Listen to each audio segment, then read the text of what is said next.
ओम ब्रह्म परम ब्रह्म कूल मालिक राधास्वामी दयाल चरण में मोर कोटि कोटि प्रणाम। श्री श्री लक्ष्मी माँ, श्री श्री बड़दादा, आजिर आचार्य ठाकुर परिवार समस्त चरण में मोर प्रणाम। ओम गणेशाय नमः। आज हेउची गणेश चतुर्थी। एही गणेश चतुर्थी रे समस्त गुरु भाई और माँ मानक मोर अंतरर जय गुरु। आज मु गणेश विषय रे किछि आपण आगरे तोली धरिबी। भिडियोटी को स्किप न करी लास्ट जाए शुणिबे, शुणिले जानि पारिबे गणेश गणपति गण गणेश गणपति कौन आ काहींकी सबु किछि। आउ जो माने सब्सक्राइब करि नहांती सब्सक्राइब करि दियंतु। कमेंट रे निजर मतामत निश्चय दियंतु। चलंतु आमे गणेश विषय रे जानिबा। गणेश अर्थात गण ईश। गण संख्यावाची शब्द। अनेक कहती गण माने जनगण अर्थात मनीषर समष्टि। किंतु केवल मनीष कहीं गण कहले जहा किछि सबु पशु पक्षी कीट पतंग वृक्षलता सकल पदार्थ एई सबु किछिर जीए ईश अधिपति सीए ही गणेश। ईश शब्दर उत्पत्ति संस्कृत ईश धातुरु माने आधिपत्य। आधिपत्य मध्यरे अछि अधिपति। अधिपति पुणी दुईटी शब्दरे तियारी अधि ओ पति।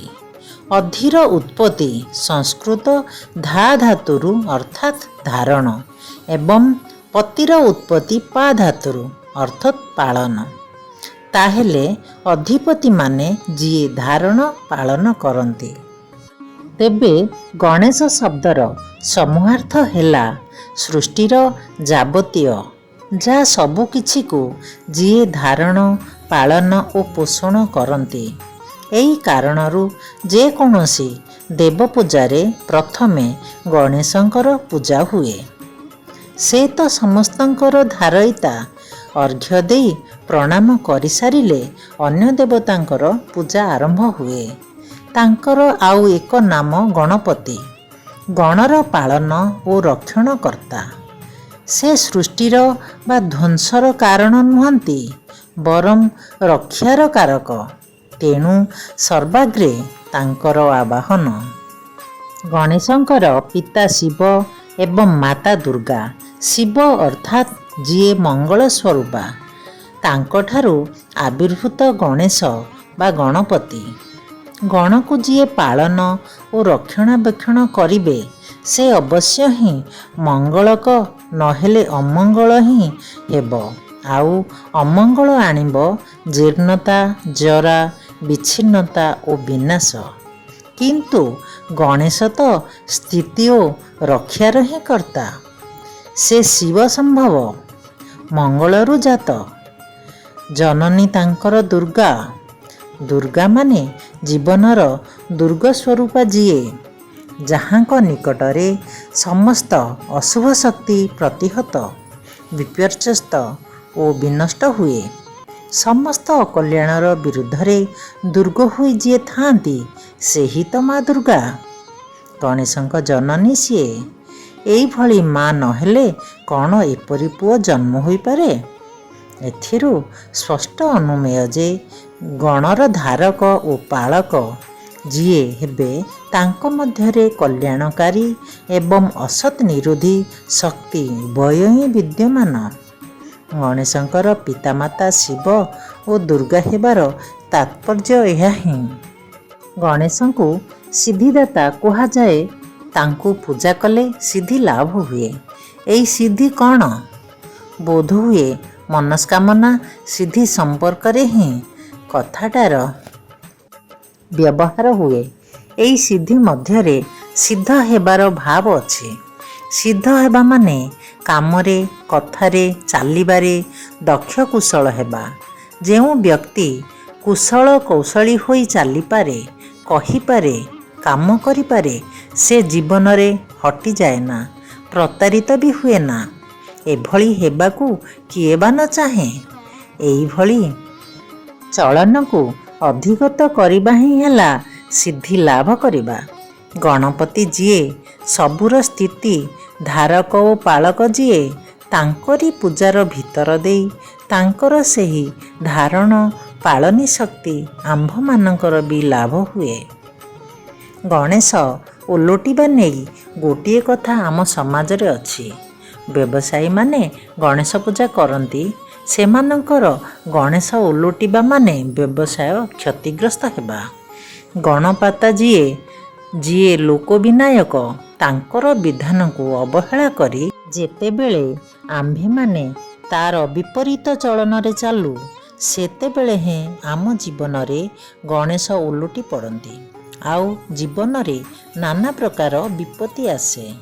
ତେଣୁ ଗଣେଶ ଓଲଟିବା ମାନେ ମଣିଷର କଲ୍ୟାଣ ବିଧାତା ଯିଏ, ତାଙ୍କୁ ଅବଜ୍ଞା କରିବା, ତାଙ୍କର ବିଧାନକୁ ତାଚ୍ଛଲ୍ୟ କରିବା।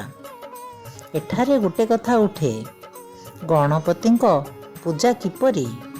ରୋଜ ସନ୍ଧ୍ୟାରେ ତାଙ୍କ ସାମ୍ନାରେ ଟିକେ ଧୂଆଁ ଧୂପ ଦେବା ବା ପ୍ରଦୀପ ଜଳାଇବା, ନା ବର୍ଷକୁ ଗୋଟେ ଦିନ ଧୁମଧାମ ସହକାରେ ବାଦ୍ୟ ଅର୍ଘ୍ୟ ସହକାରେ ଗଣେଶ ପୂଜା କରିବା? ଚିନ୍ତା ଜଗତରେ ଆଜି ଏକ ମହାବିପ୍ଳବ ସୃଷ୍ଟି କରିଛନ୍ତି ଯୁଗପୁରୁଷୋତ୍ତମ ଶ୍ରୀ ଶ୍ରୀ ଠାକୁର ଅନୁକୂଳ ଚନ୍ଦ୍ର। ଆମ୍ଭେମାନେ ଅନେକ କଥା କହୁ, ଅନେକ ଶବ୍ଦ ବ୍ୟବହାର କରୁ, କିନ୍ତୁ ସେଗୁଡ଼ିକର ପ୍ରକୃତ ତାତ୍ପର୍ଯ୍ୟ ବିଷୟରେ ଅବଗତ ନଥାଉ। ଶବ୍ଦର ସାଧାରଣ ଭାବରେ ଯେଉଁ ଅର୍ଥ ହୁଏ, ତାହା ଆମେ ଜାଣୁ ଓ ବ୍ୟବହାର କରୁ, କିନ୍ତୁ ପରମ ଦୟାଲ ଶ୍ରୀ ଶ୍ରୀ ଠାକୁର କହିଛନ୍ତି, ଶବ୍ଦର ଠିକ୍ ଅର୍ଥଟି ପାଇବାକୁ ହେଲେ ତାର ଧାତୁଗତ ଅର୍ଥ ବୁଝିବାକୁ ହେବ। ସେଥିପାଇଁ ଯେକୌଣସି ଶବ୍ଦ ସମ୍ପର୍କରେ କଥା ଉଠିଲେ ହିଁ ଶ୍ରୀ ଶ୍ରୀ ଠାକୁର ତାର ଧାତୁଗତ ଅର୍ଥ ଦେଖିବାକୁ କହନ୍ତି। ଧାତୁଗତ ଅର୍ଥକୁ ଆଶ୍ରୟ କରି ହିଁ ସେ ବାହାର କରନ୍ତି ଶବ୍ଦଟିର ପ୍ରକୃତ ଅର୍ଥଟିକୁ। ପୂର୍ବେ ଗଣେଶ ସମ୍ପର୍କରେ ଧାତୁ ଅନ୍ତର୍ଗତ ନେଇ ଯେଉଁ ଆଲୋଚନା କରାଯାଇଛି, ତାହା ବି ତାଙ୍କରି ପ୍ରସାଦରୁ ହିଁ ପ୍ରାପ୍ତ। ତେଣୁ ଶ୍ରୀ ଶ୍ରୀ ଠାକୁର ଅନୁକୂଳ ଚନ୍ଦ୍ର ପୂଜା କହିଲେ କେବଳ ମାତ୍ର ଧୂପ ଦୀପ ଫୁଲ ଚନ୍ଦନ ସହଯୋଗରେ ସାମୟିକ ଗୋଟିଏ ଅନୁଷ୍ଠାନ ବୋଲି ବୁଝନ୍ତି ନାହିଁ। ପୂଜା ଶବ୍ଦ ସ୍ଥିତ ପୂଜ ଧାତୁର ମାନେ ସମ୍ବର୍ଦ୍ଧନା। ଏଇ କଥା ଯେଉଁଦିନ ସିଏ ଶୁଣିଲେ, ସ୍ୱୋତ୍ସାହେ କହି ଉଠିଲେ, ଏଇ ଠିକ୍, ଯାହାଙ୍କୁ ପୂଜା କରୁଛି ତାଙ୍କରି ଗୁଣାବଳୀ ନିଜ ଜୀବନରେ ଓ ଚରିତ୍ରରେ ମୂର୍ଣ୍ଣ କରି ତୋଳିବା ଦରକାର। ସିଏ ଯେଭଳି ଚାହାନ୍ତି ସେଇ ଭାବେ ଚାଲି ତାଙ୍କୁ ଅନ୍ତରରେ ପ୍ରତିଷ୍ଠା କରିବା ହିଁ ପୂଜାର ସାର୍ଥକତା। ଏହା ନ କରି ହଜାରେ ନୈବେଦ୍ୟ ସଜାଇଲେ ବା ଆଲୋକସଜା କରାଇଲେ ସେଥିରେ ପୂଜା ହେବ ନାହିଁ। ଗଣେଶ ପୂଜାର ମାନେ ବି ହେଲା ଗଣପତିଙ୍କର ଚଳନ ଚରିତ୍ର, ତାଙ୍କର ଧାରଣ ପାଳନୀ ସମ୍ବେଗ ନିତ୍ୟ ଅନୁଶୀଳନର ମଧ୍ୟ ଦେଇ ନିଜ ଜୀବନରେ ମୂର୍ତ୍ତ ଦ୍ୱାରା ଗଣେଶ ଗଣଈଶ ହୋଇ ଉଠିଛନ୍ତି। ମୋତେ ବି ସେଇ ଚଳନରେ ଚାଲିବାକୁ ହେବ।